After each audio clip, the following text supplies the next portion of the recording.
It begins in the quiet, in a room where the air is kept still and cool, preserved against the passage of time.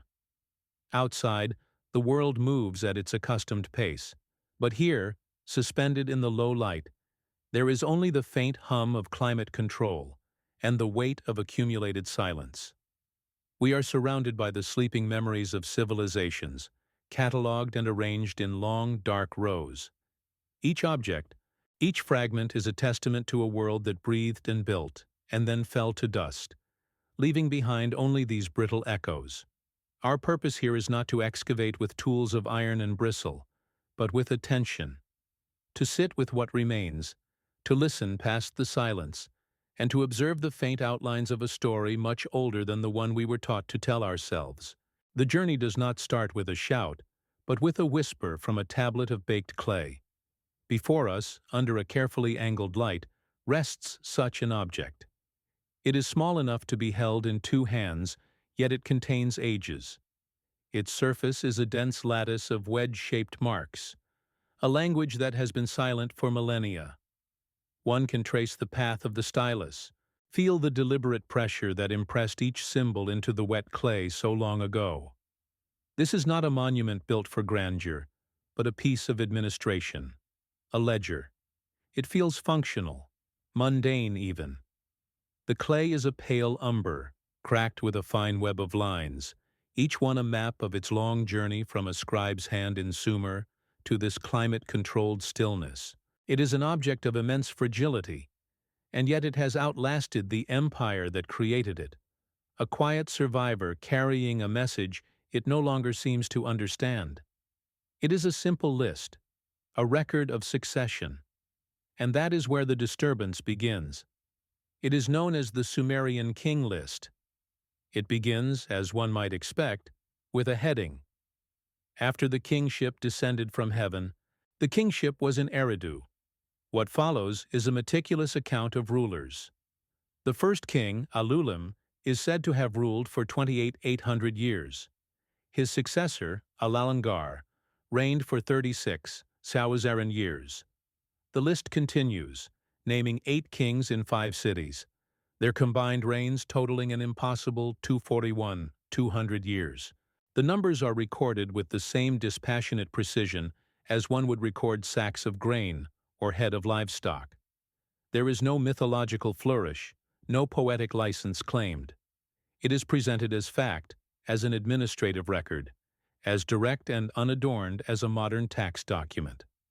The scribe simply logs the data as it was known. This is the first entry in the ledger of human history, and it begins with an accounting that defies all reason. We must consider the hand that wrote this.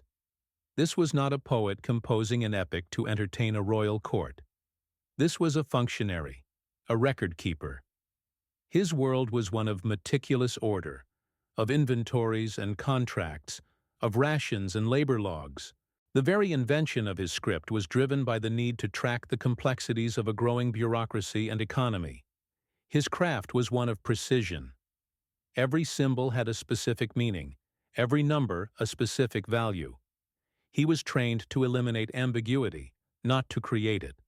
And so when he records a reign of 10 Sars, a period of 36 Auzoaran years, he is not speaking in metaphor. He is using a known unit of measurement to record a duration, just as he would record the dimensions of a temple or the weight of a silver payment. The strangeness lies not in the fantasy, but in its complete absence. The true intellectual vertigo sets in when you read further down the clay. The list continues, unbroken. After those 8 kings and their 250,000-year reign, the tablet notes, then the flood swept over. Following this great reset, the kingship once again descends from heaven, this time to the city of Kish. And here, the numbers, while still large, begin to shrink. The reigns are measured in hundreds of years, then in decades. Eventually, we arrive at names that are corroborated by other archaeological evidence, rulers who are undeniably historical figures. Enmebaragesi of Kish, Gilgamesh of Uruk. The list flows seamlessly from the impossible to the verifiable. There is no line drawn in the clay, no editorial note, no indication that the nature of the record has changed from myth to history. The scribe presents it as a single, continuous, factual succession, a chain of custody for power that began long before the world we know. Here, we should pause. Let the light fall on the cuneiform. The air in this room is heavy with the dust of unread archives, with the silent weight of what is not yet understood. The object on the table is not telling a story of gods and monsters. It is presenting a problem of accounting. It is a ledger whose opening entries are so far outside the bounds of possibility that they should, by all rights, invalidate the entire document. Yet they are followed by entries that are demonstrably true. It is a contradiction held in a single piece of fired clay. It forces a question that undermines our very foundation. Are we misreading the myth, or are we failing to understand the nature of the history it is recording? The silence that follows this question is vast and ancient. It is the sound of a paradigm beginning to fracture under its own weight. The list does not ask us to believe in kings who lived for millennia. It simply states that they did, and moves on. The disturbance, then, is not the content itself, but the context in which it is delivered. This is not a fragment of religious poetry. It is the foundational document of statehood, the very model for how history itself would be recorded for the next 1,000 years. It establishes a precedent of a world order that was fully operational long before human history, as we define it, could have even begun. The text does not present this as a mystery. It presents it as the mundane starting point, the necessary preamble before getting to the business of the world we recognize. The question that hangs in the air is not, how could this be true? But rather, what kind of world was it where this was recorded as a simple, administrative fact? Schechter, this unsettling pattern of bureaucratic coldness applied to the divine or the impossible, is not confined to this single tablet. It is a recurring signature found across the ruins of Mesopotamia. As we look beyond this one list, we find creation accounts written like project plans, texts describing the gods not as ethereal beings of faith, but as a council of overseers facing a labor dispute. We find them assigning jurisdictions, surveying land, and laying down canals with the pragmatic focus of civil engineers. Humanity's own creation is often framed as a solution to a logistical problem, a workforce designed to relieve the junior gods of their toil. This is not the language of myth as we have come to understand it. It is the language of a cosmic administration, a system that was in place long before its scribes were tasked with recording our part in it. The true weight of this tablet, then, is not just in the numbers etched upon it, but in the vast, silent spaces between them. It speaks of a history before the flood, a world whose records were almost entirely erased. What we hold here is a fragment, a survivor of a great forgetting. The scribe records the names of kings who ruled from cities that now lie under meters of earth and the silt of forgotten rivers. The document is an artifact of memory, but it is also a monument to amnesia. It hints at a depth of time so profound that our own recorded history feels like a mere footnote, a brief addendum to a much larger and stranger story. The antagonist in this story is not a villain, but the quiet, relentless force of entropy and time, which has left us with a ledger that is maddeningly incomplete. It is late. The world outside this room is asleep. But for those who have remained here, in this quiet observation, the hour has a different quality. The silence is no longer empty. It is filled with the resonance of a single, foundational question that should not exist. To feel its weight is to acknowledge that the floor of history is perhaps not as solid as we once believed. There is a sense of shared watchfulness in this space, a recognition that we are not the first to have stood before such a record and felt the ground shift beneath our feet. The journey has just begun, and its path leads deeper into the archives, into the quiet hum of forgotten machinery, and the cold, precise language of the scribes who logged the work of gods. The path forward leads away from the singular anomaly of the king list and deeper into the stacked silence of the archives. Here, in the low, steady light, we move from one tablet to another, laid out in sequence. The air itself seems to be a preservation medium, heavy with the scent of dry clay and the imperceptible decay of millennia. We are not looking for a single, definitive story. We are observing the emergence of a consistent logic, a worldview encoded in the administrative bedrock of a civilization. The work requires patience. It is an act of sitting with the records until their own internal rhythm begins to reveal itself. The process is not one of interpretation, but of recognition, the recognition of a pattern so alien in its pragmatism that it has been mistaken for poetry for centuries. Before us lies another fragment, its surface more weathered than the first. This is not a list of kings, but a register of a different sort. The text is organized into columns, a format immediately familiar to any accountant or quartermaster. The cuneiform is small, compressed, suggesting a need to fit a great deal of information into a limited space. The scribe's hand was steady, his stylus moving with an efficiency born of endless repetition. This is not a work of art. It is a piece of clerical labor. It details the allocations for a temple, the great ziggurat at Ur. But the entries are not about incense or sacrificial animals. They list quantities of barley, bread, and beer designated for the divine residence. The names are familiar: Nana, the moon god, and his consort Ningal. Yet they are not addressed with prayer or praise. They are line items in a ledger, recipients of standardized rations, their sustenance quantified with the same cold precision as that of the temple workers listed further down the tablet. The god and the laborer are logged in the same document, distinguished only by the volume of their allotment. Consider the implications of this bureaucratic framework. A ration list does not imply worship in the abstract sense. It implies physical presence. It implies a material need that must be met, a logistical operation that must be maintained.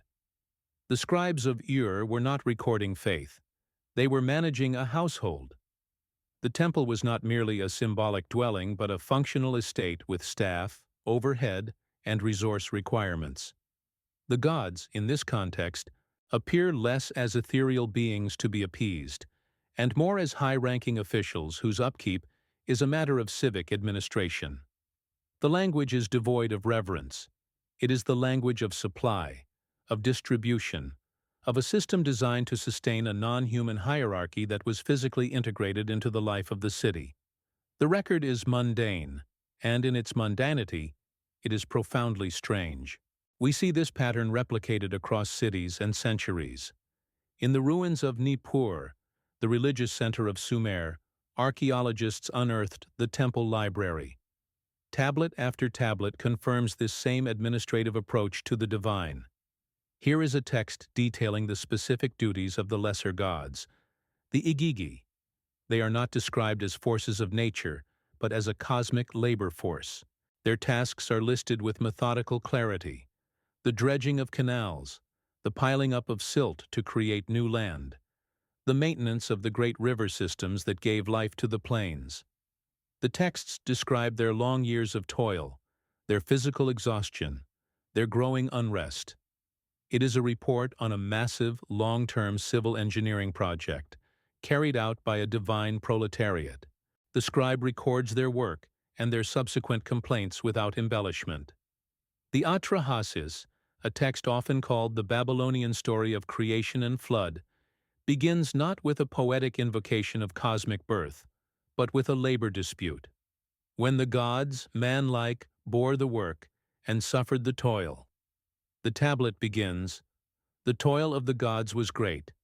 The work was heavy. The distress was much." The junior gods, after thousands of years of this drudgery, go on strike. They burn their tools and surround the dwelling of their chief administrator, Enlil. The scene is not one of mythical conflict, but of a standoff between management and a disgruntled workforce. The scribe records the speeches, the negotiations, the escalating crisis. The problem presented is a practical one. The essential infrastructure of the world is failing because the workers have walked off the job.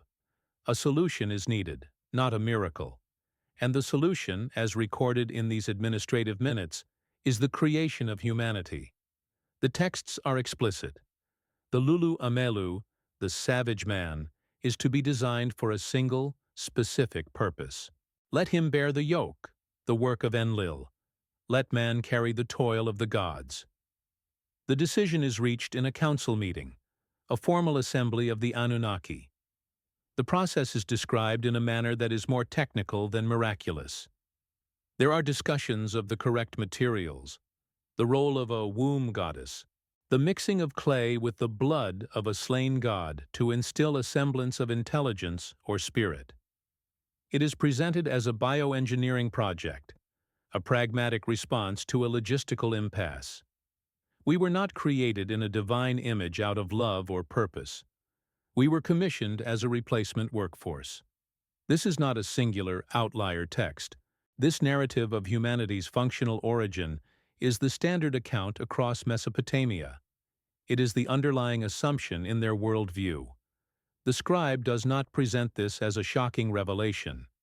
He records it as the foundational event that established the current world order, the same way a modern historian might record the invention of the steam engine or the founding of a corporation. It is the necessary preamble to our own history. It explains our role in a pre-existing system.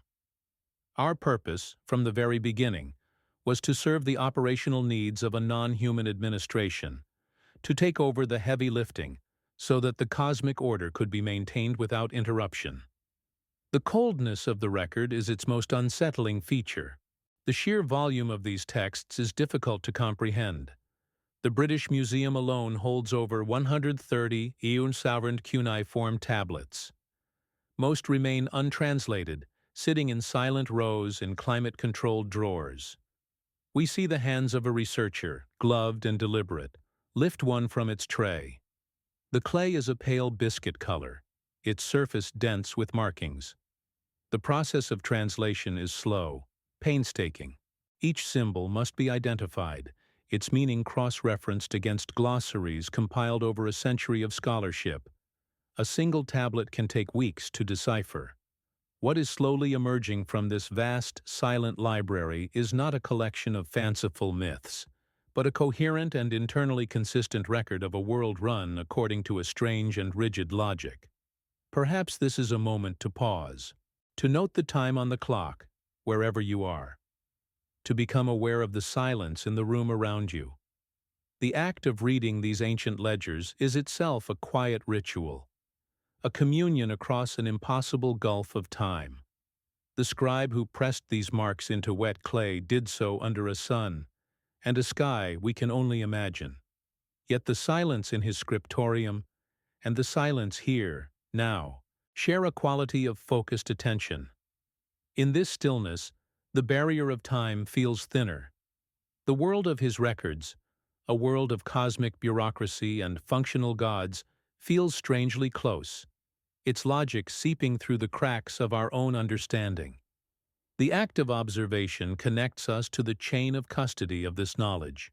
The texts move from cosmic labor to cosmic design with the same dispassionate precision. The Enuma Elish, often mislabeled a simple creation myth, reads more like a foundational state document, a charter for the establishment of a new cosmic dynasty. Following a great war among the gods, the victor Marduk does not rest. He begins to organize the universe. The tablet records his actions not as miracles, but as acts of surveying and civil engineering. He crossed the heavens and surveyed the regions, the text states. He measures the dimensions of the Apsu, the watery deep, and establishes a great celestial structure, the Ashara, as a counterpart to it. He is not creating from a void. He is imposing order on pre-existing chaos, establishing jurisdictions and setting boundaries. He then proceeds to organize time itself. The scribe records the process in detail. Marduk creates the constellations, assigning 3 to each of the 12 months. He establishes the station of Jupiter to mark the passage of the years. He sets the moon in the sky to make known the days. Yod Bayer. The language is that of a master architect and city planner. He is building a system, a great celestial clockwork, designed for permanence and predictability. The movements of the heavens are not a divine mystery. They are the functional components of a cosmic calendar, installed to regulate the cycles of the world. This is not the work of a God of faith, but of a God of systems and order. This intricate ordering of the cosmos, the establishment of its laws, its timekeeping, and its physical structure, all occurs before the subject of humanity is even broached. The world is fully operational, a complex and functioning enterprise, long before our species makes its appearance. We are not central to the story. We enter in a later chapter, a subsequent amendment to the original charter, introduced to solve a specific, secondary problem. This perspective is a profound inversion of nearly every other creation story in human history, where humanity is the deliberate pinnacle of a divine plan. Here, in our oldest records, we are an afterthought, a tool acquired to ensure the smooth running of an ancient machine. This is reflected in the iconography as well. On cylinder seals, the small, intricately carved stone cylinders that served as signatures and marks of authority, we see recurring scenes. A god, distinguished by a horned helmet, is often depicted handing an object to a human king. The object is not a scepter of magical power, but a measuring rod and a coiled rope, the tools of a surveyor and an architect. In other scenes, the object is a plow. These are not symbolic gifts of wisdom. They are transfers of technology. The imagery is literal. The knowledge of how to build cities, how to measure land, how to cultivate the earth, is being passed down from a non-human source to its human deputies. The accompanying inscriptions on these seals and on larger monuments reinforce this interpretation. Kingship, like writing and agriculture, is something that descended from heaven. It is not an institution that humanity invented for itself. It is a franchise, a form of local governance granted by a higher authority to manage their terrestrial affairs. The king is not a sovereign ruler. He is the chief steward, the foreman of the human workforce, tasked with implementing the will of the Anunnaki on Earth. His primary duties, as listed in royal inscriptions, are to maintain the temples, to dredge the canals, and to ensure the storehouses of the gods are full. He is a local manager in a vast, cosmic corporation. This worldview is not confined to a single city or a single dynasty. From Eridu in the south to Sippar in the north, the same fundamental story is told, with minor variations for local deities. The core principles remain unchanged. A non-human order existed first. The world was organized by them for their own purposes. Humanity was created to serve them, and human civilization is the result of a controlled transfer of technology and administrative systems. The sheer consistency of this narrative across more than a millennium of recorded history is a phenomenon that requires examination. It suggests not a collection of disparate myths, but a standardized, deeply embedded cultural memory, a foundational truth that everyone understood.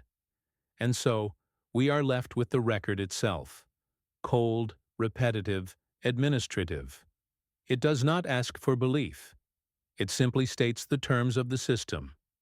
The inventories, the duty rosters, the project plans, the legal charters. They all point to a world that is profoundly different from the one we have constructed from these same texts. We have called them myths because the protagonists are gods, and the events are impossible. But the language they are written in is not the language of myth. It is the language of the state, of the warehouse, of the workshop. It is the language of a scribe logging the operations of the world as he understood it. The strangeness grows with each tablet deciphered. It is the strangeness of the familiar turned alien. A ledger becomes a theological text. A labor dispute becomes the origin of our species. A civil engineering project becomes the ordering of the cosmos. The scribe's meticulous, impassive record-keeping has preserved not a fantasy, but a problem. A problem of history, a problem of memory, a problem of our own place in the story. He did not intend to create a mystery. He was simply doing his job, recording the facts. And it is the stark, unadorned factuality of his work that presents the deepest challenge. The low light of the archive seems to hum with the silent weight of these records. The air is still. Outside the night deepens, but in here, time is a different medium altogether. It is measured in the layers of dust and the slow, patient work of a few hundred scholars against the silence of a few 100,000 tablets. The scale of the unread is immense. For every text we have examined here, 1,000 more lie waiting, their contents unknown. We have only looked at the surface, at the most well-known and translated documents. The full scope of the administrative record of this ancient other world remains buried, not in the earth, but in the quiet, dark drawers of our own museums. The story is far from complete. The single tablet, with its impossible accounting, is no longer an isolated artifact. It becomes a key, a cipher. With it in hand, the quiet work of comparison begins. We move from the singular record to the collective archive, from the specific to the recurring. In a darkened room, illuminated only by the glow of a light table, the hands of a researcher carefully place a photographic print of the Sumerian king list next to another document. This one is not of clay, but a transcription from fragile papyrus. It is the work of Manetho, an Egyptian priest who, nearly 3,000 years after the Sumerian scribe, was tasked with compiling the definitive history of his own land. His list, too, begins not with the human pharaohs we know, but with a long dynasty of gods and demigods who ruled for thousands of years before the first mortal king, Menes, ever took the throne.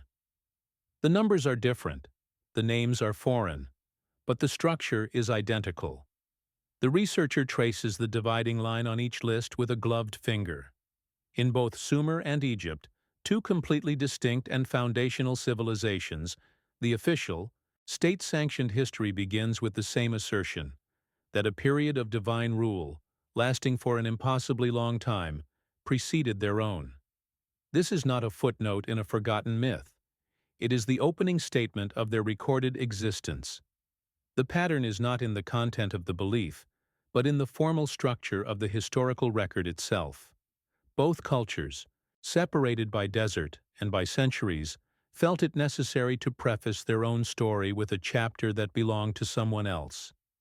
The act of placing these two chronologies side by side is a quiet one, but it shifts the ground of the investigation. A single anomaly may be a mistake or a metaphor. A repeated structural signature suggests a protocol, a shared memory of a world order that has been forgotten. What was this world that both civilizations felt compelled to record as their own preamble? The lists themselves offer a clue, another shared structural element of profound significance.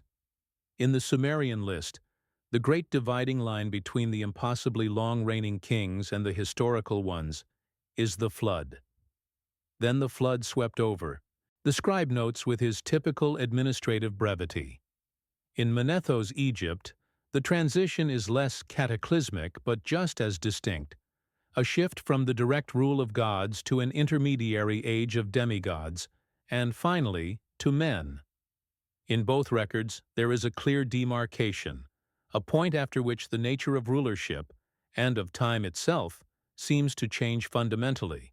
The world before this line is one of direct divine presence and immense lifespans. The world after is our own. The record is not just a list of names, it is a map of a great rupture in the continuity of history. This pattern of a great, world-altering cataclysm serving as a boundary marker is not confined to these two king lists. It is a scar that runs through the memory of nearly every ancient culture. The work of the researcher expands.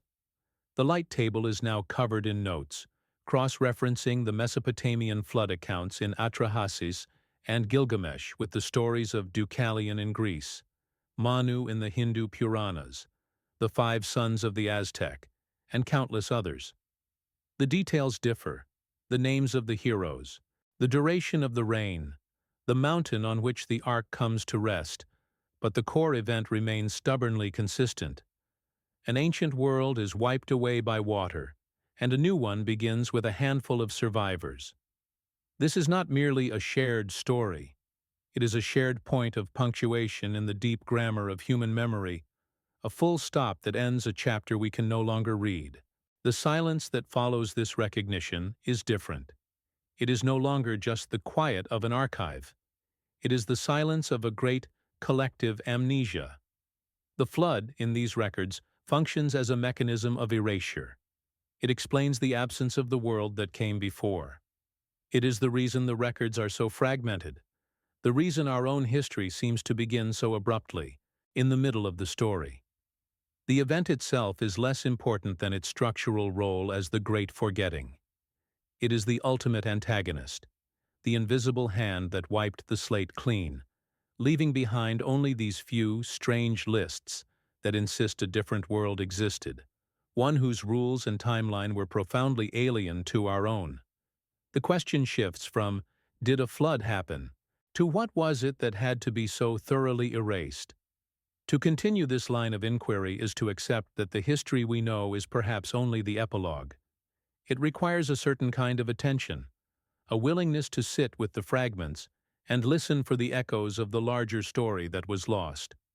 The patterns are not loud. They are faint, recurring motifs in a vast and mostly silent composition. For those who choose to remain in this quiet investigation, the work is not one of discovery, but of remembrance. It is an act of piecing together a memory that is not our own, using the administrative paperwork left behind by its custodians. The journey does not promise answers, only a deeper and more resonant appreciation for the scale of what is missing. The investigation now moves from textual records to visual ones. In the cool, dry air of a museum storeroom, a tray of cylinder seals is examined. These are small, intricately carved stone cylinders, the ancient equivalent of a signature.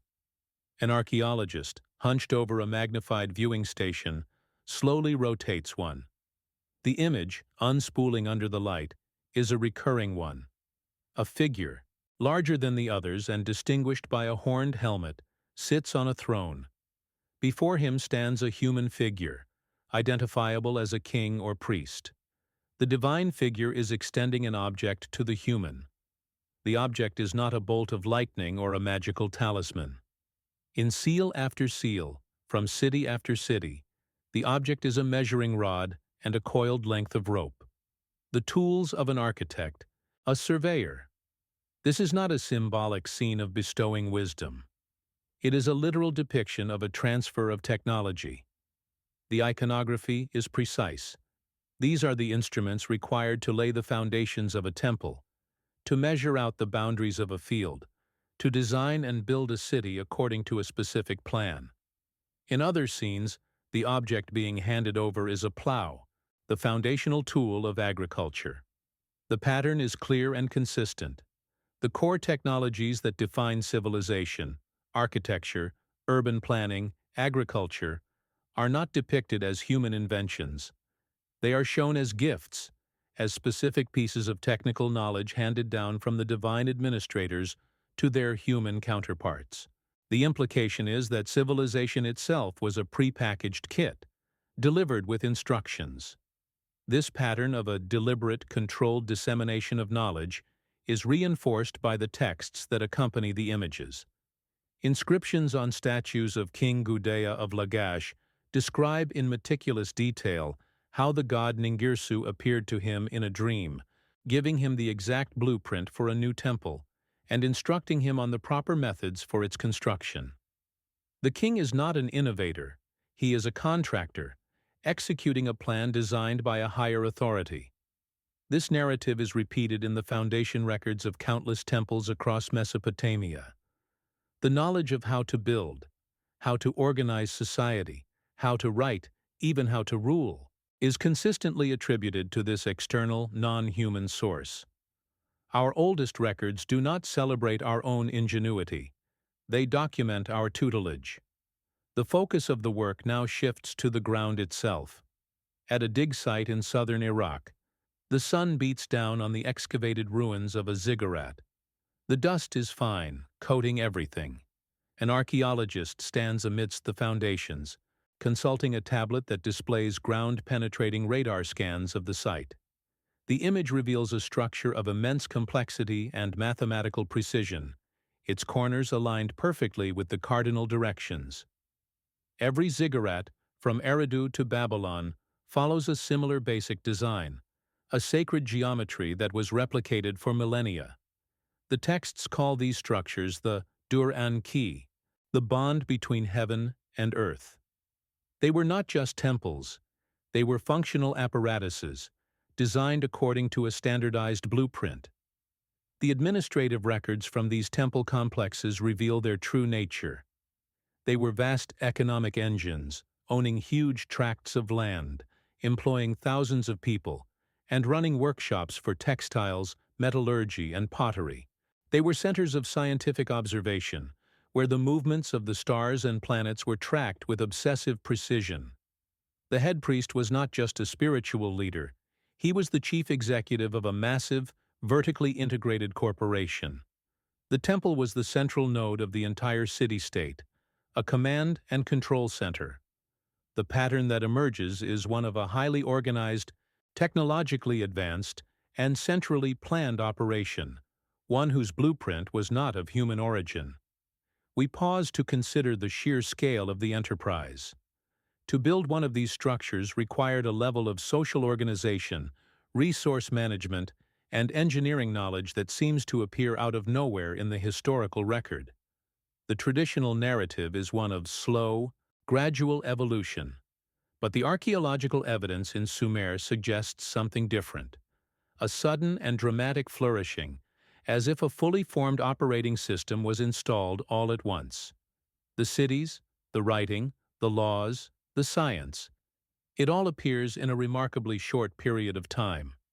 This sudden complexity is another pattern, a quiet contradiction to the story we tell ourselves about our own slow climb from the mud. This brings us to the scribes themselves, the keepers of this entire system. We see inside the reconstruction of an Eduba, a Sumerian scribal school. The curriculum was brutal and exacting. Students spent years, from sunrise to sunset, learning the hundreds of cuneiform signs. But what they learned first was not myth or poetry. They learned accounting. They learned mathematics, including complex geometry and algebra. They learned how to draft contracts, survey fields, and calculate rations for armies of workers. They were trained, above all else, to be the meticulous, dispassionate administrators of a complex bureaucratic machine. Their training shaped their worldview. When a scribe trained in this manner was tasked with recording the deeds of the gods, he did so through the lens of his profession. He did not invent fanciful tales.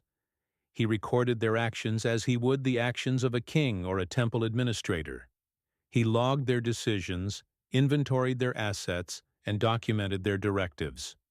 The myths that have come down to us are, in this light, not stories in the modern sense. They are the minutes of board meetings, the project charters for cosmic engineering works, the personnel files of the divine hierarchy. The pattern is not in the stories themselves, but in the relentlessly bureaucratic language used to tell them. We observe a researcher scrolling through a digitized database of cuneiform tablets. For every one tablet of mythology or religion, hundreds of others scroll past. They are receipts for barley, contracts for the sale of a house, lists of laborers assigned to dredge a canal, court records detailing a dispute over a water right. The great religious texts are a tiny island in a vast ocean of mundane administration. The world of the Sumerians was, above all else, a world of records, of lists, of ledgers. The gods themselves are simply the highest entry in this immense, all-encompassing system of accounting. This overwhelming preponderance of the administrative is the most powerful pattern of all. It tells us what this civilization truly valued: order, precision, and the proper keeping of the books. This framework extends even to the creation of law. On a towering black stele in the Louvre, the Code of Hammurabi is inscribed. At its apex, a carving depicts the king standing before the seated sun god, Shamash, the god of justice. Shamash is handing Hammurabi the same measuring rod and coiled rope we saw on the cylinder seals, the symbols of order and divine authority. The prologue to the laws is explicit. Hammurabi is not the author of the law. He is its recipient. He is the humble shepherd chosen by the gods to implement their unchangeable justice on earth. The very concept of law, the foundation of social order, is presented as another technology transferred from the non-human realm. The scene shifts to a clean room, a digitization lab. A robotic arm carefully maneuvers a 3D scanner over the surface of a clay tablet. A precise lattice of light maps every crack, every wedge-shaped impression. The ancient physical record is being converted into abstract data, its information liberated from the clay that has held it for 5,000 years. This act of translation, of carrying a message from one medium to another, is a metaphor for the entire investigation. We are attempting to read a message written in a language and a logic that is not our own. The patterns we are seeing are the faint outlines of that logic, the ghost of a system so vast and so alien that we have mistaken its operating manuals for poetry. The patterns, then, are no longer isolated anomalies. They form a coherent and deeply unsettling picture, a pre-human history, recorded as administrative fact, a great cataclysm that serves as a historical reset, a civilization that appears fully formed, its core technologies transferred from a non-human source, a society organized around functional temple corporations, run by a class of bureaucrat scribes who logged the deeds of their divine overseers with cold precision. This was not a story they told each other around a fire. This was the foundational logic of their world, embedded in their architecture, their art, their laws, and their economies. The evidence does not suggest they believed in gods. It suggests they worked for them. The archive hums with a low electric stillness. The patterns have been established, the recurring logic of the administrative record laid bare. Now, the inquiry must shift from the structure of the system to those for whom it was built. The texts do not speak of gods in the way we understand the term. They speak of a hierarchy, a named and organized body of beings whose presence is treated as a given, a foundational fact of the world's operation. They are referred to collectively as the Anunnaki. This is not a name to be whispered in reverence, but a designation, a title for a council or a board of governors. The scribes do not introduce them with awe. They list them as one would list the departments of a state, each with a name, a function, and a sphere of influence. They are the silent executives in the cosmic ledger, the ultimate recipients of all the work catalogued in these endless rows of clay. The records describe a system of governance that is both rigid and clear. It is a pyramid of authority. At its apex sits Anu, whose name is often preceded by the cuneiform star, the determinative for divinity, but whose role is described as that of a distant sovereign or a chairman of the board. His authority is absolute but remote. He presides from the heavens, and it is from him that the mandate to rule, the concept of kingship itself, is lowered to the earth. Below him is Enlil, the chief executive, the administrator of the terrestrial domain. His title is Lord of the Command. He is the enforcer of decrees, the manager of the land, the direct superior to the human project.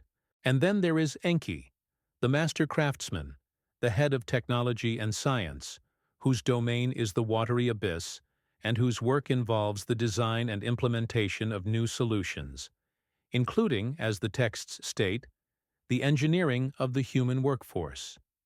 Anu's presence in the daily records is minimal, a silent authority that underwrites the entire structure. He is the legitimizing principle, the ultimate source from which the chain of command descends. When a king claims the right to rule, He does so by tracing his authority back to a commission from Enlil, and ultimately from Anu. The texts do not describe his personality or his emotions. He is a function, a fixed point of celestial power around which the rest of the system is organized. His distance is a key feature of his role. He sets the grand strategy but does not involve himself in the tactical execution on the ground.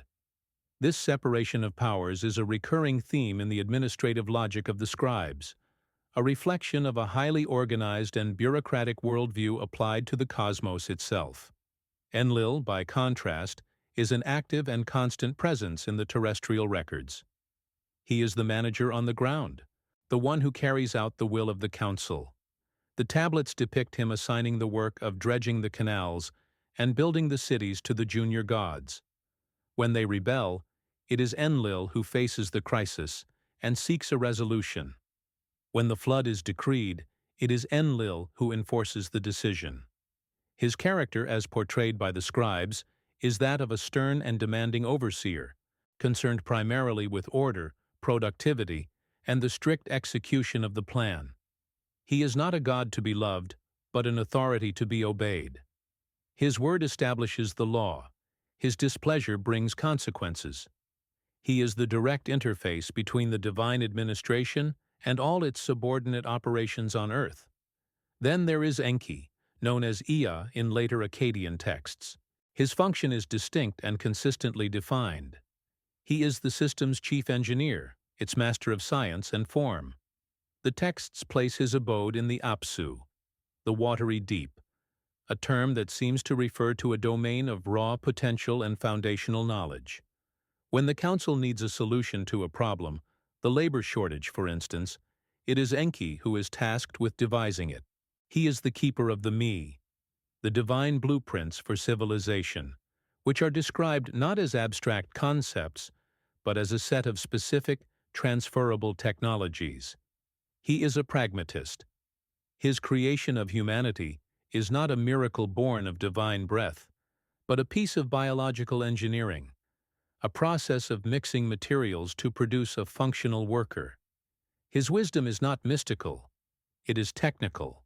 Below this ruling triumvirate, the texts describe another class of beings, the Igigi.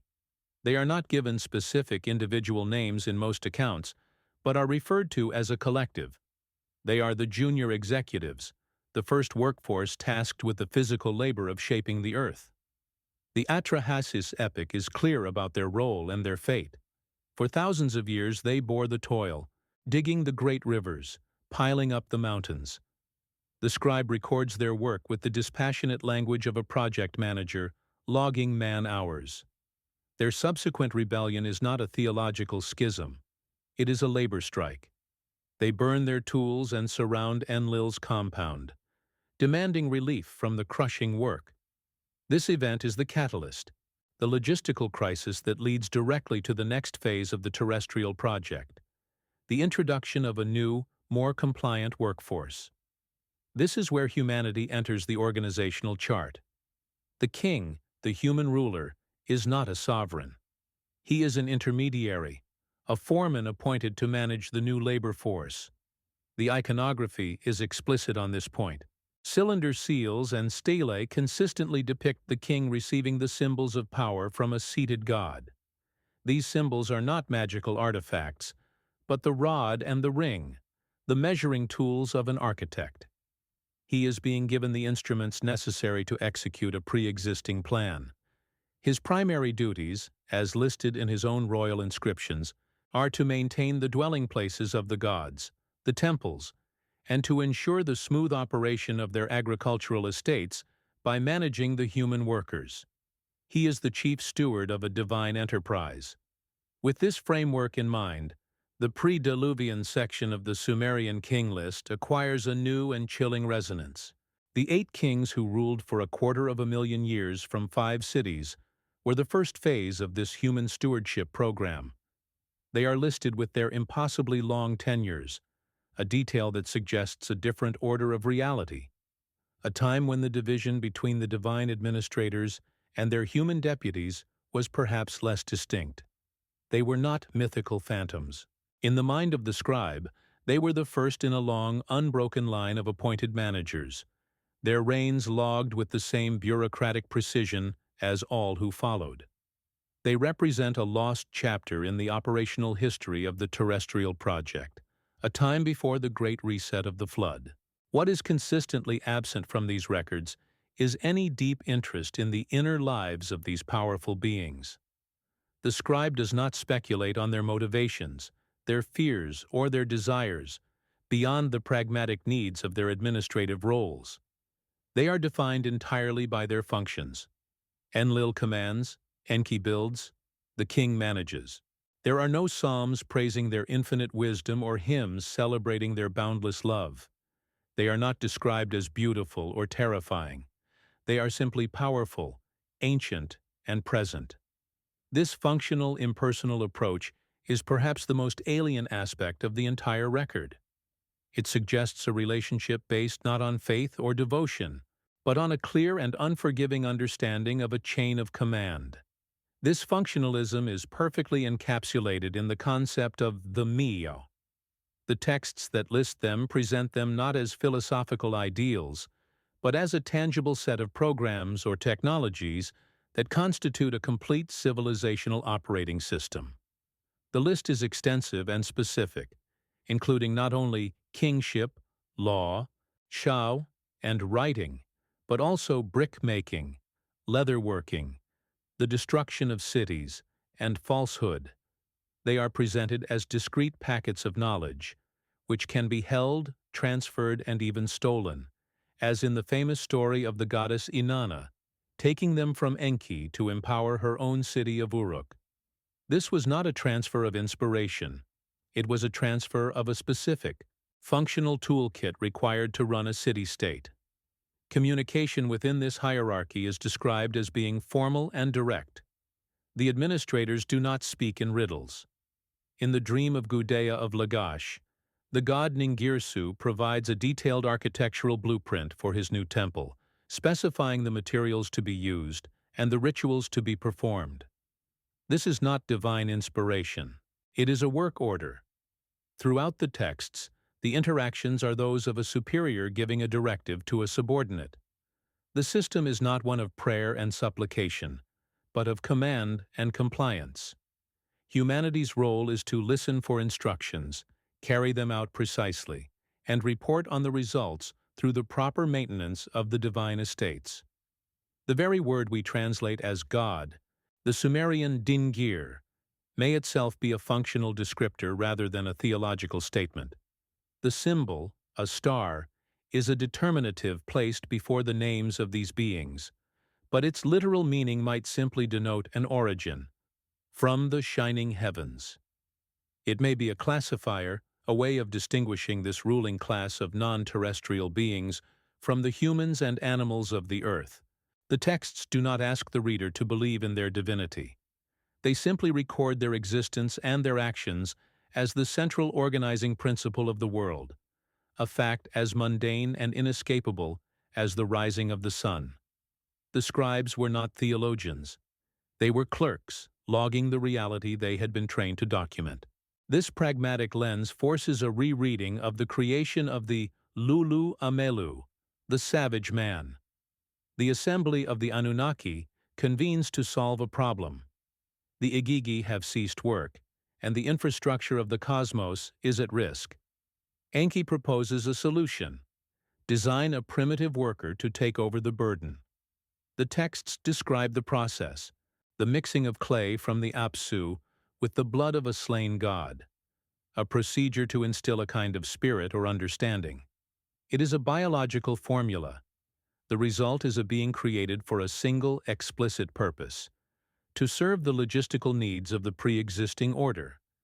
There is no sense of humanity being the pinnacle of creation. We are a patch, a fix, a new piece of equipment brought online to keep the machine running. This relationship, one of service rather than worship, permeates the entirety of the cultural record. The great ziggurats were not monuments built out of pure adoration. The texts call them the Dur Anki, the bond between heaven and earth, suggesting a functional purpose, a connecting point in a larger grid. The vast temple economies, with their workshops, granaries, and armies of laborers, were not charities. They were the households and production centers of the divine administrators. The role of the populace was to staff these estates, to provide the bread, beer, and materials required for their upkeep. The system was one of labor and tribute, not faith and salvation. It was a cosmic feudalism, with humanity as the serfs bound to the divine estate. Yet for all their overwhelming presence in the records, these administrators remain profoundly silent. We have thousands of tablets detailing their actions, their decrees, their resource allocations, and their impact on the human world. But we do not have a single tablet written by them. We see them only through the eyes of their human scribes, their story told in the dispassionate, repetitive language of the cosmic accounting department. They are the ultimate protagonists of the story, yet they have no voice. They exist as a vast and powerful absence at the center of their own history, a presence defined only by the immense and intricate bureaucratic machine they left behind for others to operate. Understanding this functional, hierarchical worldview is not an endpoint. It is a necessary key. It unlocks the logic of the entire civilization. The rituals, the laws, the architecture, the wars, all of it can be seen as a consequence of this foundational premise, that the world was an enterprise, run by a non-human administration for its own purposes. The presence of these others was not a matter for debate or faith. It was an operational reality, the very bedrock of existence. The most profound question, then, is not whether these beings were real, but what it meant to live in a world where this was the unquestioned and meticulously documented truth, and what happened when that truth was washed away. The work now turns inward, from the content of the record to its container. We are no longer looking at the text, but at the very ground from which it was pulled. An archaeological site is a book whose pages are made of earth, each layer a sentence written over millennia. An excavator's trowel is not a shovel, it is a tool for reading. We see the clean, vertical face of a trench cut into a tell in southern Iraq. The light is harsh, casting sharp shadows across the strata. Each band of color, from dark, organic soil to the pale tan of alluvial silt, represents a distinct period of occupation, a different chapter in the city's life. The story is read downwards, through the accumulated weight of time. The method is one of patience, of scraping away the centuries millimeter by millimeter, documenting every shard of pottery, every fragment of bone, every trace of human presence. Here, the researcher's hand, steady and precise, points to a line in the earth. It is a stark, black seam, a layer of ash and charcoal that runs unbroken across the entire excavated area. Below it, the rich, dense layers of a thriving city, filled with the debris of daily life. Above it, a thick band of sterile, wind-blown sand, devoid of any human artifact. Then, much higher up, the signs of life resume, but the pottery is different. The architecture has changed. The very layout of the settlement has been altered. This is not a slow, gradual transition. It is a rupture. The black line is a punctuation mark, a full stop written in fire and ash at the end of a chapter we cannot fully read. The city below the line was not abandoned. It was erased. The silence that follows this event, measured in the thickness of that sterile layer of sand, is a historical fact in itself. This physical gap in the earth is mirrored in the archives. We return to the quiet of the museum, to a long table where fragments of a dynastic chronicle from the city of Lagash are laid out. The cuneiform is formal, monumental. It lists the deeds of kings, the temples they built, the canals they dug. The record proceeds with methodical regularity for several generations. Then it stops. The next entry, written in a slightly different hand, begins with a formula of refoundation, as if the city is being established anew. It speaks of a time of chaos that has passed, but provides no details of the intervening period. Decades, perhaps centuries, are missing from the official state record. The scribe does not explain the gap. He simply writes over it, beginning a new ledger on what was clearly a cleared account. The silence in the text is as sterile and as absolute as the layer of sand in the earth. This pattern of interruption is not rare. It is a recurring feature of the ancient record. The work of the scholar becomes a form of archaeology in itself, excavating not layers of dirt, but layers of silence within the documents. We see a screen displaying a digital collation of various king lists. There are reigns that are clearly historical, their existence confirmed by royal inscriptions and trade documents. But between them are voids, periods from which no names survive. No records have been found. These are not brief intervals. Some of these dark ages last for generations. History does not flow like a river. It moves in fits and starts, punctuated by these vast, silent pools of forgetting. The invisible antagonist is not merely time's decay, but an active process of severance. The chain of memory has been deliberately broken. What does it mean when the most sophisticated record-keeping society of its time simply stops writing? The question hangs in the cool, still air of the archive. The scribal schools did not simply close for a holiday. The entire apparatus of the state, the temple economy, the intricate bureaucracy of rations and labor, all of it was predicated on the continuous, meticulous keeping of records. For that process to cease implies a collapse so total that the very operating system of the civilization was shut down. The absence of tablets is not a lack of information. It is the information itself. It is the positive imprint of a negative event, a shadow cast by a body that has long since vanished. We are staring at the evidence of a world that was, for a time, unmade. The physical act of erasure is also a recurring signature. In the ruins of a palace, we see a stone relief. The carved figure of a king has been systematically defaced. The face is chipped away, the inscription bearing his name meticulously chiseled out. This was not vandalism. It was a precise and labor-intensive act of political and historical editing. It was an attempt not just to kill a man, but to remove his very existence from the fabric of reality, to make it so he had never been. This practice, later perfected by the Egyptians and the Romans, has its roots here. It is the work of the antagonist made visible, a quiet, violent insistence that some parts of the story are not to be told. The empty space on the stone speaks louder than any name it might have once held. Consider the Library of Nineveh, assembled by the Assyrian king Ashurbanipal. He sent scribes across Mesopotamia to gather and copy every significant text they could find.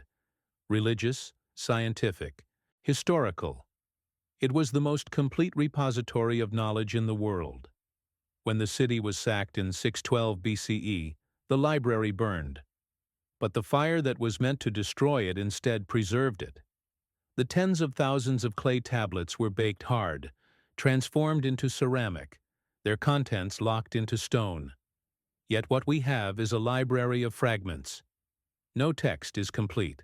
We have the beginning of the creation epic, but the end is missing. We have the middle of Gilgamesh's journey, but not the start.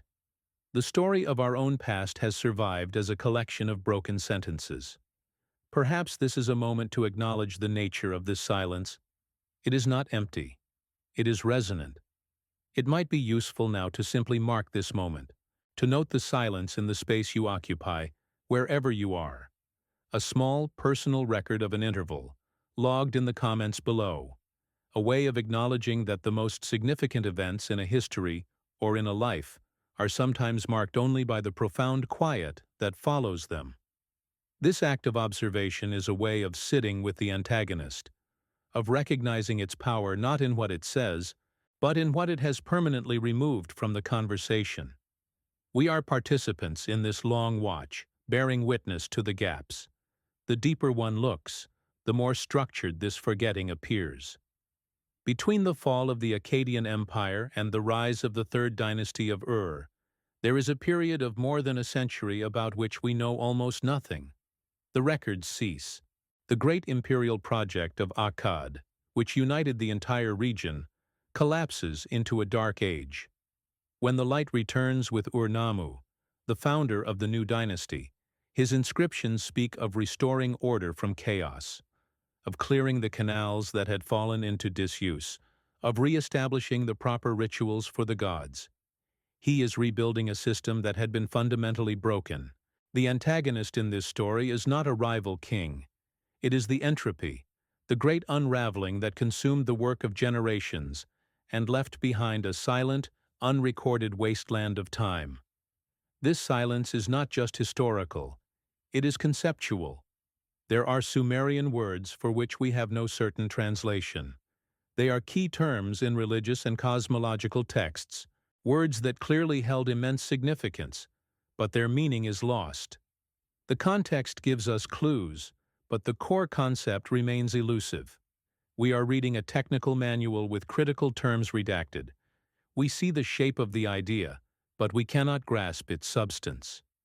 The scribes who wrote these words understood them as clearly as we understand the word atom or gravity. For us, they are locked doors in the middle of a sentence. The passage of time has not just eroded the tablets, it has eroded the very dictionary we need to read them. We see a researcher leaning back from a microscope, rubbing their eyes. On the screen is a magnified image of a cuneiform sign. The problem is not that the sign is unknown. The problem is that it has two possible meanings, and the choice between them radically alters the interpretation of an entire passage about the duties of the gods. Was their task to bind the heavens or to measure them? One implies a work of raw power, the other a work of precise science. The scribe who wrote it saw no ambiguity, but the silence of the intervening 4,000 years has introduced a doubt that can never be resolved.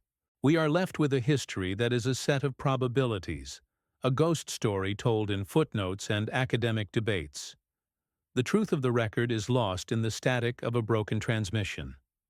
This leads to the most unsettling possibility, that some of the silence is deliberate, a curtain drawn across a part of the stage. The pre-Diluvian section of the king list is a perfect example. It provides names and impossibly long reigns, but nothing else. There are no details of these kings' deeds, no chronicles of their time. They exist as a list of titles, a table of contents for a book whose pages have been torn out. The scribe records their existence and the fact of their erasure by the flood with the same administrative calm. The message is clear. There was a world before this one. Its records are gone, and this is all you need to know about it. The silence is not an accident. It is a feature of the design, a formal acknowledgement of a history that is now officially closed. This concept of a sealed record extends to the gods themselves. For all their presence in the administrative texts, their commands and their resource needs, they themselves do not speak. We have no personal testaments, no philosophical treatises written from their perspective. They are vast, silent figures at the center of the entire system, their motives and ultimate purposes as unknown to us as they were to the scribes who managed their earthly estates. They are defined only by their actions, as recorded by their subordinates. The greatest silence of all is the one that emanates from the top of the cosmic hierarchy. The orders come down the chain of command, but the reason for the orders is never given. The cumulative effect of these layers of silence, the archaeological, the textual, the linguistic, and the theological, is profound. It suggests that the history we have is not the real story, but merely the surviving fragments of it. We are like people who have woken up in the middle of a play, with no memory of the first act. We are trying to piece together the plot from the dialogue we can hear, but the motivations of the characters and the events that set the story in motion are lost to us. We are living in the echo of a sound that was made long ago, and the silence is the measure of our distance from that origin point. The antagonist is the distance itself. This changes the nature of the investigation. We are no longer searching for answers. We are learning to map the contours of the questions. The work becomes an exercise in negative space, in outlining the shape of what is missing. The true map of this ancient world is not the one that shows the cities and the rivers, but the one that shows the great uncharted territories of our own ignorance. Each broken tablet, each sterile layer of earth, each untranslatable word is a landmark in that vast and silent landscape. The mystery is not in what the records say, it is in what they protect, what they conceal behind a carefully curated and meticulously maintained silence. The dust motes dance in the single beam of light illuminating the tablet. The air in the archive is a physical presence, a medium thick with the weight of unasked questions. The hum of the climate control is the only sound, a steady, low drone that seems to be the sound of time itself being held at bay. But the antagonist cannot be kept out. It is already inside. It is in the cracks on the tablet's surface, in the empty spaces where the clay has broken away, in the very structure of the language we are struggling to understand. It is a silence that was built into the foundations of the world, an ancient and deliberate forgetting. And its presence seems to grow stronger as the night wears on. The story, then, is not about what we have found in the earth or in the archives. It is about what we have lost. The scale of that loss is the true revelation. It forces a kind of humility. We are not the inheritors of a complete and glorious past. We are the survivors of a great amnesia, left with a handful of administrative documents from a cosmic enterprise whose full scope and purpose we can no longer even guess at. The silence between the layers is not an absence of history. It is the history of an absence, a long and patient record of the slow, inexorable victory of the void. And as we sit here, in this quiet room, we can feel its immense gravitational pull. The pieces are now on the table, laid out in the low, oblique light of the archive. The impossible numbers of the king list, the cold, administrative language describing the work of the gods, the recurring iconography of technological transfer, the sudden, inexplicable appearance of a fully formed civilizational model, and the vast, silent gaps in the record, the black layers of ash in the earth. Seen in isolation, each is a curiosity, a problem for a specialist to debate in a quiet academic journal. But when they are seen together, as a single, coherent body of evidence, they cease to be isolated anomalies. They begin to resonate with one another, the faint outlines of a single immense and deeply unsettling structure, starting to emerge from the static of forgotten time. The question is no longer about any single tablet, but about the consistent underlying logic that connects them all. What if the bureaucratic language of the scribes was not a stylistic choice, but a literal one? What if they recorded the deeds of their gods as administrative reports for the simple reason that this is precisely what they were? Consider the possibility that the world they were documenting was not one of mystical forces and divine whims, but a structured operational enterprise, a cosmic project with clear objectives, a defined hierarchy, and a long-term strategic plan. In this framework, the texts we have labeled myths are not stories. They are the surviving paperwork of that enterprise. Project charters, minutes from board meetings, personnel files, and operational manuals. The deepest strangeness, then, is not that they believed in gods, but that their records suggest they worked for a corporation. This perspective recontextualizes everything. The sudden appearance of civilization is no longer a historical miracle to be explained by human ingenuity alone. Instead, it begins to look like a planned deployment.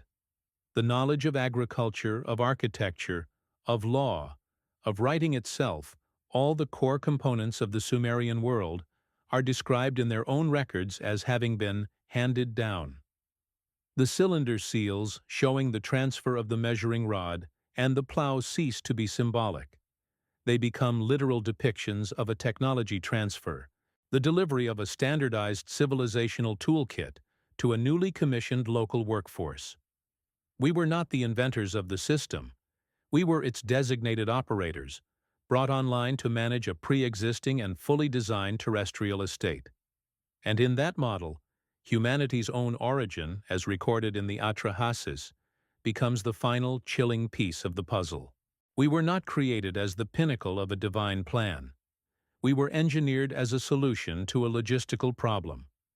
The Anunnaki Council faced a labor crisis, and their chief scientist, Enki, was tasked with designing a replacement. The Lulu Amelu was a biological tool, created for a specific function, to bear the toil of the gods, to keep the cosmic machine running. This is not a story of our genesis. It is the record of our commissioning. Our purpose, from the very beginning, was not to worship, but to work. Our history begins not with a covenant, but with a contract of employment. The air in this room seems to grow colder. The hum of the climate control fades into a deeper silence. We are standing at a conceptual edge, looking down into an abyss of implication. If we accept the scribe's record at face value, not as myth, but as a faithful if limited account of his reality, then our entire understanding of our own past is built upon a profound misinterpretation. We have been reading the operating manual for a machine we did not build, and we have mistaken it for a book of poetry about the human soul. We have spent 5 millennia studying the history of the employees, while the story of the company that owned the entire enterprise has remained silent, hidden in plain sight within its own administrative files. This is not a question of ancient astronauts in silver ships.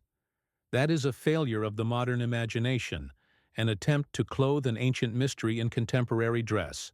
The implication here is older, stranger, and far more deeply embedded in the very structure of our own recorded memory.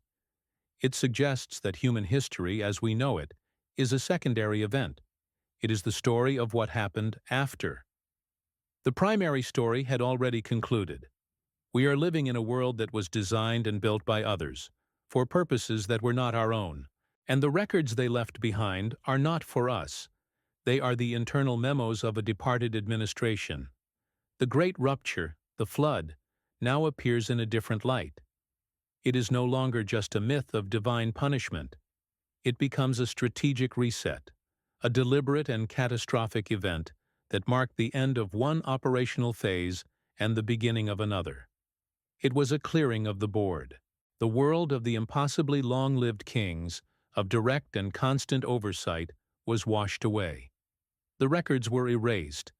The memory was severed. What came after was a new dispensation, a world in which the administrators were more remote. Their presence felt only through the systems they had left in place. The flood is not just a story of a boat and a mountain. It is the scar tissue over the site of a great amputation in the body of history. This changes our relationship with the past itself. The ruins we excavate are not just the remnants of our own ancestors. They may be the abandoned infrastructure of a much larger and older project. The ziggurats are not just temples. They are power stations, communication nodes, command centers in a global grid whose blueprint is lost. The laws handed down to Hammurabi are not just human innovations in justice. They are the local bylaws of a cosmic administration, adapted for a human workforce. We are not just digging up cities. We are sifting through the silent, derelict workshops of the gods, trying to reverse engineer their technology from the fragments they left behind. The silence from the archives, then, is not an absence. It is a presence. It is the sound of a story that is not being told, because its protagonists are no longer here to tell it. We are left only with the echo of their work, preserved in the meticulous, passionless records of their human scribes. The scribes did not understand the full scope of the enterprise. They only knew their part in it: to keep the books, to log the rations, to record the decrees. They were the clerks of a forgotten empire, and their tablets are the last surviving documents from a library whose main collection has been permanently lost. The weight of what is missing is immeasurable. To follow this thread of implication is to step outside the comfortable boundaries of our own story. It is to acknowledge that our civilization may not be a monument to our own ascent, but a ruin that we have inherited and repurposed without ever understanding its original function. This is a journey into a deeper and more unsettling antiquity than we have ever allowed ourselves to imagine. It requires a different kind of seeing, a willingness to listen to the silence that surrounds the text. For those who choose to continue this watch, know that the path does not lead to easy answers, but to a more profound and resonant state of questioning. This is not a mystery to be solved, but a reality to be slowly, patiently remembered. The true scale of the implication begins to dawn. If this framework is even partially correct, then every aspect of our foundational history must be re-examined. The origins of religion, the nature of kingship, the purpose of law, the very source of our knowledge, all of it becomes a reflection of this external, non-human influence. Our gods were not projections of our own hopes and fears. They were the memory of our former overseers. Our kings were not the architects of our society. They were the appointed foremen. Our inspiration was not a muse. It was an instruction manual. We have been living inside a story that we have fundamentally misunderstood from its very first sentence. This possibility does not resolve the mystery. It expands it to a scale that is almost too vast to hold in the mind. Who were these beings? What was the ultimate purpose of their terrestrial project? Was Earth just one small outpost in a much larger cosmic enterprise? And what became of them? Did they simply leave when their work was done? Or was their departure the result of the same catastrophic conflict and erasure that is hinted at in the texts of cosmic wars and the Great Flood? The questions multiply, each one opening onto a darker and more silent corridor of the past. The King List is no longer a historical anomaly. It is a key to a locked room that contains the true prequel to the human story. We are left with the record and with the silence. The hands of the researcher move away from the illuminated tablet, leaving it to rest alone in the darkness. The object itself seems to emanate a kind of cold, ancient gravity. It is a piece of state administration, a dry accounting of succession. And yet, it may be the most important single document in human history, precisely because its opening passages are not about humans at all. It is our certificate of origin, and it states, with the calm and unassailable authority of a legal document, that our story begins as a footnote in someone else's much older and much stranger ledger. The final implication is the most personal. If our role was that of a functional component in a larger system, what does that mean for our own sense of purpose? The texts suggest we were created to serve, to maintain a pre-existing order. We have spent millennia building philosophies and religions and civilizations on the premise of our own centrality, our own unique and sovereign place in the universe. But what if our oldest and most foundational records are telling us that this premise is wrong? What if we are, in our very essence, a species with a job to do, a purpose that was assigned to us before we ever had a chance to choose one for ourselves? The light on the tablet seems to dim, or perhaps the surrounding darkness in the archive has simply grown deeper. The weight of this final question is not intellectual. It is existential. It is a quiet, internal tremor that shakes the very foundations of what we believe we are. The scribe who etched these marks into clay did not intend to spark such a crisis. He was simply recording the world as it had been presented to him, fulfilling his function within the system. But in his meticulous, bureaucratic honesty, he preserved a memory so profound and so alien that we have spent the subsequent ages trying to forget it, burying it under layers of myth and meaning that obscure its stark, functional truth. The journey has led us here, to this silent and unanswerable precipice. The evidence does not provide a conclusion. It provides a lens. It offers a new way to read the entirety of our own past, a way to see the ghost of a vast, non-human structure haunting the architecture of our own world. The mystery is not out there among the stars. It is right here, in the oldest records of our own civilization, waiting in the dark drawers of our museums. It is the quiet, persistent, and deeply unsettling suggestion that we have never been alone, and more than that we have never been in charge. The hour grows late. The work of the night is done. The screens have been darkened. The reference books closed and returned to their shelves. The researcher has departed, leaving the silence to reclaim its domain. All that remains is the low, steady hum of the climate control, a machine built to fight a battle against time that it can never truly win. Here, in the suspended quiet, the evidence rests. The connections have been made, the patterns observed, and now there is only the aftermath, the resonant quiet that follows the posing of a question that has no immediate answer. The archive settles back into its long watch, its contents undisturbed by the brief flicker of human inquiry. The dust continues its slow, patient descent through the low beams of security lighting, each mote a tiny falling second in the vast clock of the museum. Before us, alone on the felt of a conservation tray, is the object that began this journey, the small tablet of baked clay. Under the single angled light, its surface is a landscape of miniature valleys and ridges, a terrain carved by a stylus 5,000 years ago. It seems impossibly fragile, a whisper of memory preserved against the roar of millennia. It does not offer revelation. It offers a record.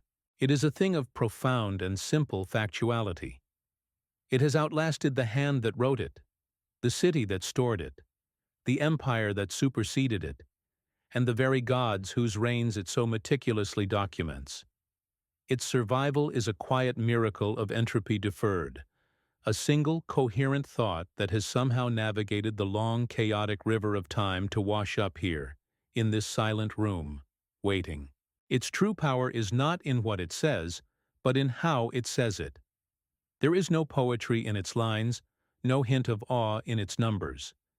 It is the work of a functionary, a clerk at the dawn of history, logging the transfer of a mandate. And in its dispassionate, bureaucratic calm, it presents a version of the past so alien that we have wrapped it in the soft cloth of mythology to make it safe. We have called it a story. But the scribe who wrote it was not telling a story. He was filing a report. He was documenting a chain of custody that began long before his own species was tasked with keeping the records. The tablet does not ask for our belief. It simply is. A piece of cosmic accounting left on the table after the auditors have gone, and it is not alone. The darkness of this room, of this building, is not empty. It is a plenum, filled with the silent, stacked weight of hundreds of thousands of similar documents. Beyond the reach of this single light, stretching into the deep shadows of the archive, are endless rows of long, flat drawers. Each one holds a library of fragments. Each fragment is a voice, a single data point from a lost world. Most remain untranslated, unread, their contents a mystery. The scale of what we do not know is a physical presence in this space. We have spent a century reading a few pages from a library of 1,000,000 volumes. The rest of the story lies sleeping in the dark, waiting for a hand to open the drawer and a light to be switched on. The scribe is gone. His world has turned to dust and been buried under the silt of forgotten rivers. All that is left is his work. He was a man trained in a brutal and exacting craft, a discipline of precision and order. He learned mathematics and law before he learned the epics. His mind was shaped by the logic of the ledger, the contract, and the inventory. He was not a mystic. He was an administrator. And when he looked at the world, he saw a system, a great and ancient enterprise to be managed and maintained. The silence that he left behind in his texts, the absence of emotion, the lack of explanation, was not an oversight. It was a professional courtesy.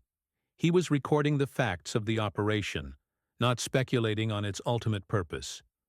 We are the inheritors of this incomplete and deeply troubling estate.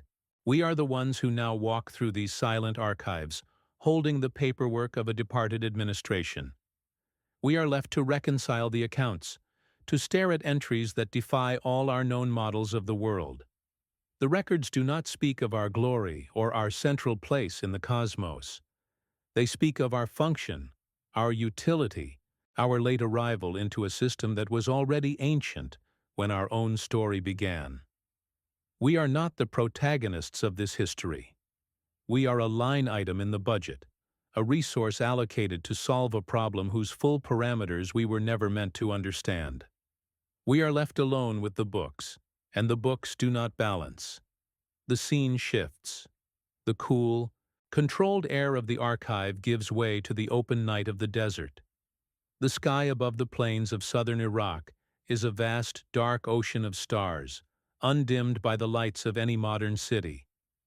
The wind moves across the low, rounded hills that were once the cities of Eridu and Uruk, a dry and whispering sound that is the only voice left in this landscape. This is the other archive, the one made of earth and time. The wind is the only curator here, slowly shifting the dust, covering and uncovering the sherds of pottery that are the broken words of a forgotten language. The silence here is not the silence of preservation. It is the silence of dissolution. Beneath the surface of these mounds, under the accumulated dust of 5,000 years, the memory of the grid remains. The foundations of the ziggurats are still there, their corners aligned to the cardinal points with an unnerving precision. The faint outlines of streets and canals and workshops persist, a blueprint of a highly organized and centrally planned world, now sleeping under a shroud of sand. The structure is still present, even in its ruin. It is the ghost of an order, the faint, geometric echo of a logic that was once imposed upon this land with a power and a confidence that is difficult for us to comprehend. The wind and the dust do not care for this geometry. They are agents of a slower, more patient entropy. The questions that began this journey in the quiet of the archive have not been resolved out here in the open darkness. They have simply expanded to the scale of the landscape itself. The impossible numbers on the tablet have become the impossible depth of time buried beneath our feet.